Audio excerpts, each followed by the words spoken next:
Ça s'est passé en plein après-midi. Un braqueur a été abattu dans une bijouterie située avenue de la Motte-Piquet à Paris. Le bijoutier qui a fait feu sur son agresseur armé a été placé en garde à vue. On retrouve sur place Natacha Rios. Natacha, est-ce que vous avez plus de précisions sur les faits qui se sont déroulés ici dans le 7e arrondissement ? Eh bien, ce que l'on sait pour l'instant, c'est que le corps du braqueur est toujours sur place, toujours dans la bijouterie. Vous le voyez peut-être derrière moi, il y a des draps qui ont été installés par la police judiciaire est sur place. C'est une enquête criminelle qui a été lancée. Des draps installés pour occulter ce corps qui devrait sortir pour être évacué dans un fourgon. Il faut dire que les faits se sont déroulés il y a à peine 2 heures, vers 15h20. C'est là qu'un homme d'une cinquantaine d'années est rentré pour braquer cette bijouterie.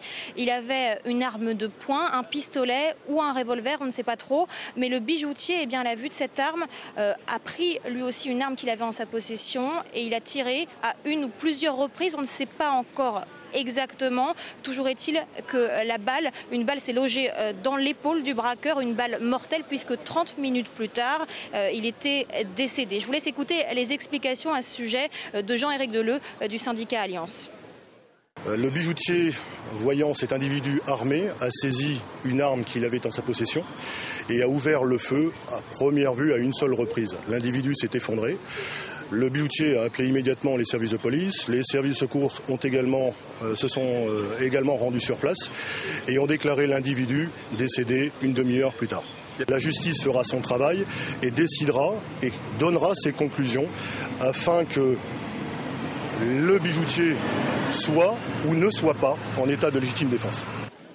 Le bijoutier est un homme d'environ 60 ans qui est dans ce quartier depuis 30 ans, qui est donc bien connu des commerçants et des voisins qui nous le décrivaient tout à l'heure comme un homme très tranquille, réservé, sans problème, qui a perdu sa femme il y a plusieurs années et qui tient donc une petite bijouterie avec plutôt des vieilleries à l'intérieur, quelque chose de très simple. Donc ce monsieur avait une arme. Est-ce qu'il avait un permis de port d'armes? Est-ce qu'il s'entraînait dans un centre de tir? Ou bien avait-il demandé l'autorisation de porter cette arme à la préfecture puisqu'il avait une bijouterie? Les policiers devront le déterminer.